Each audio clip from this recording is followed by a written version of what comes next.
The 5th November US presidential election is just days away, and the campaign rhetoric is getting shriller, nastier, and more bitter by the day. Donald Trump told his supporters in Georgia, "I'm not a Nazi. In fact, I'm the opposite of a Nazi." This as he responded to comparisons of his Sunday rally at the Madison Square Garden in New York to a 1939 pro-Nazi gathering at the same venue. The Republican presidential nominee sought to turn criticism of his rally into a flashpoint for all Trump supporters by falsely claiming that his Democratic opponent Kamala Harris is calling all those who cast their ballots for him Nazis. Trump stated, "The newest line from Kamala and her campaign is that anyone who isn't voting for her is a Nazi." It's another matter that Harris never actually said that. What she did do was to quote a report by The Atlantic, which stated that Trump, while in the White House, had expressed admiration for the loyalty of Adolf Hitler's Nazi generals. That report was substantiated by John Kelly, Trump's chief of staff from 2017 to 2019. Kelly separately told the New York Times that Trump fit the very definition of a fascist.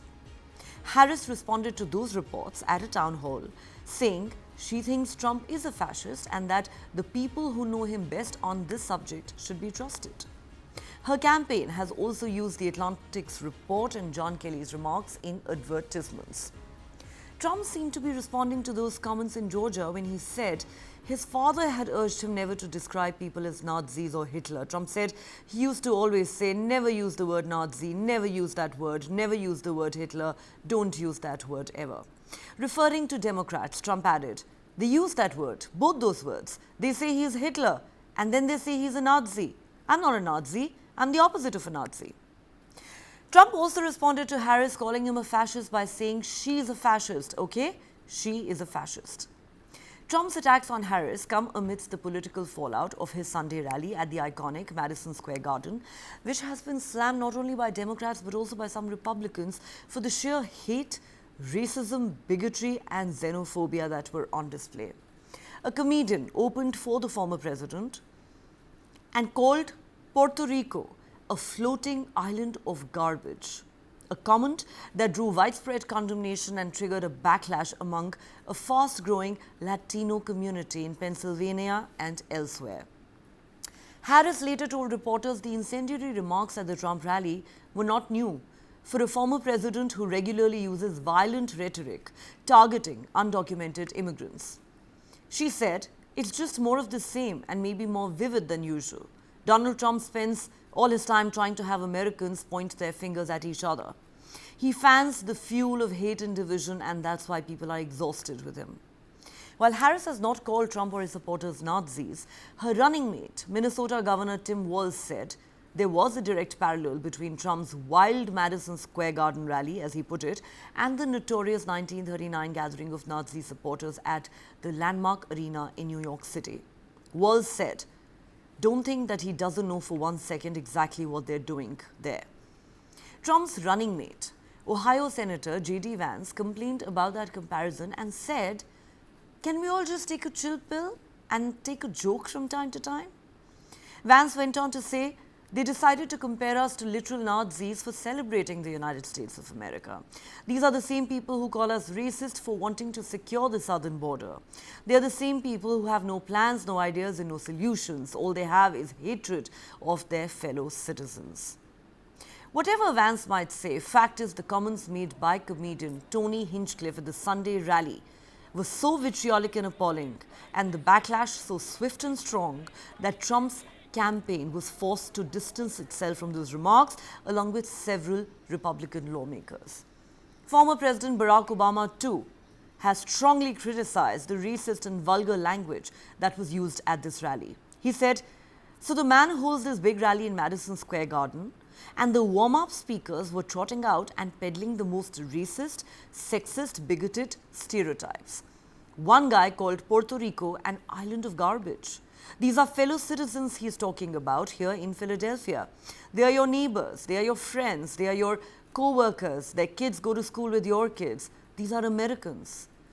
We have to reject the kind of politics of division and hatred that we saw represented." America is ready to turn the page, Obama said. Pennsylvania is home to almost 500,000 Puerto Ricans who are eligible voters and who constitute a sizable chunk of the Latino community who both Democrats and Republicans have sought to woo ahead of the 5th November election. But on Monday morning, many locals were left seething at this so-called joke that was made at Donald Trump's rally. Many now say the crass and racist joke could come back to haunt the Republicans in the key swing state that Democrats won by a narrow margin of 1.17%, that's just about 82,000 votes in 2020. A host of Puerto Rican celebrities such as Bad Bunny and Jennifer Lopez came out and endorsed Kamala Harris the very same day. That day, Harris also unveiled a new policy platform for Puerto Rico, promising economic development and improved disaster relief and accusing Trump of having abandoned and insulted the island during Hurricane Maria in 2017. Even among Trump supporters in Pennsylvania's wider Latino community, the joke was very poorly received. On Monday, Kamala Harris warned that the consequences of Donald Trump returning to the presidency would be brutally serious. She said, and this time there will be no one to stop him, not even the Supreme Court, which months ago told the former president that he's essentially immune no matter what he would do in the White House. Significantly, tonight, Kamala Harris will make a speech which is being described as a closing argument speech in Washington, D.C.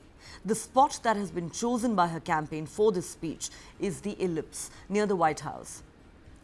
It's that patch of a park where Donald Trump rallied his supporters on 6 January 2021. The same supporters later stormed the US Capitol, went on a rampage and vandalized the seat of American democracy in an act of unprecedented violence in US history. Harris hopes to evoke those memories as she continues to issue dire warnings about her rival and what a second Trump presidency could look like.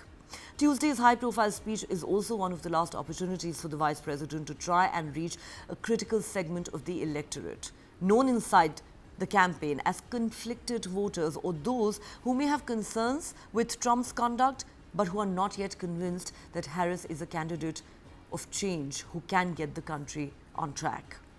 The one big takeaway from 6 January that Harris wants to drive home is that her own victory would turn the page on Trump's divisiveness. She also plans to once again outline her plans for the country, especially on the economy, which seems to be the top issue for most voters. The primary objective of this speech, however, would be to highlight the deep contrast between Harris and Trump. Standing on the ellipse, which will allow Harris to bring familiar arguments about democracy to life in a setting that explicitly highlights the lengths that Trump and his allies went to in an effort to overturn the 2020 election.